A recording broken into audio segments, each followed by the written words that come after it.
क्या आपने कभी ध्यान करते समय यह महसूस किया है कि जैसे ही आप शांति की तरफ बढ़ते हैं, विचारों का तूफान शुरू हो जाता है। कभी कोई पुरानी याद, तो कभी भविष्य की चिंता, और फिर वही मन जो ईश्वर की ओर जाना चाहता था, उसी मन में उलझ जाता है। तो क्या सच में मन को रोका जा सकता है? और अगर हां, तो कैसे?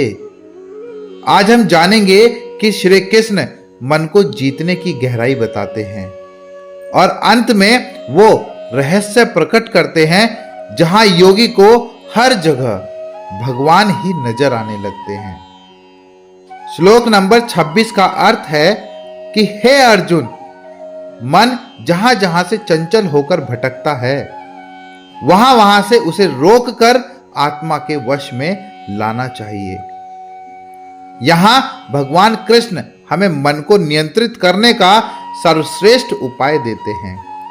वो कहते हैं, मन को रोकना नहीं, वापस लाना सीखो। मन का स्वभाव है भटकना, जैसे हवा का बहना। हम उसे रोक नहीं सकते, लेकिन दिशा दे सकते हैं। हर बार जब ध्यान में मन भागे, बस प्रेम से, धैर्य से उसे वापस लाओ।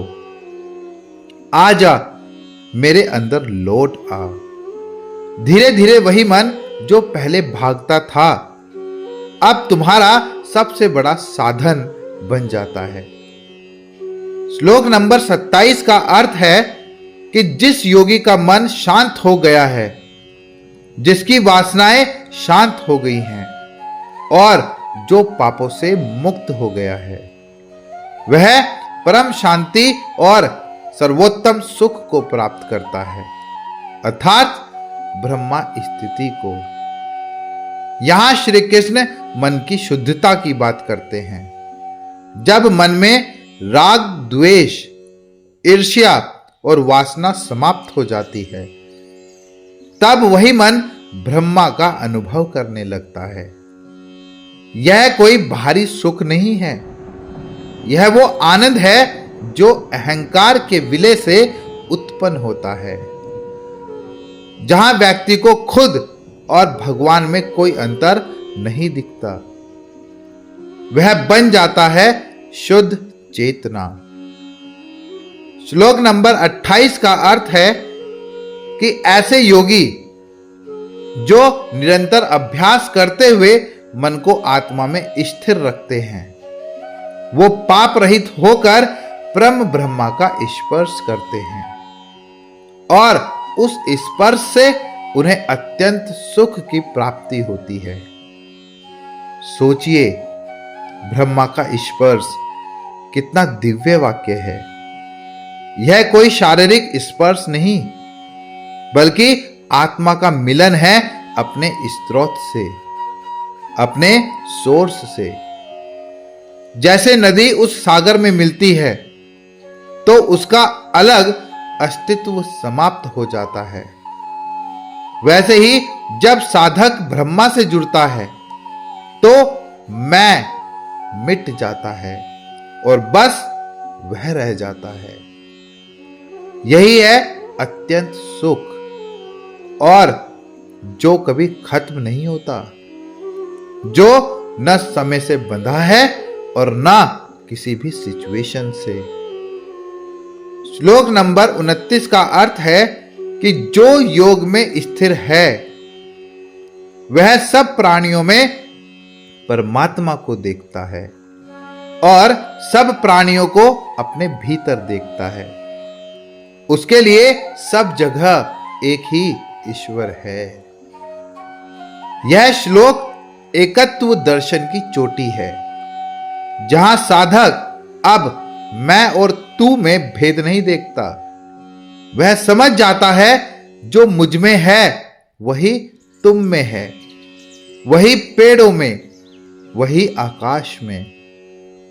अब उसके लिए न कोई छोटा है न बड़ा, न कोई मित्र है न कोई शत्रु।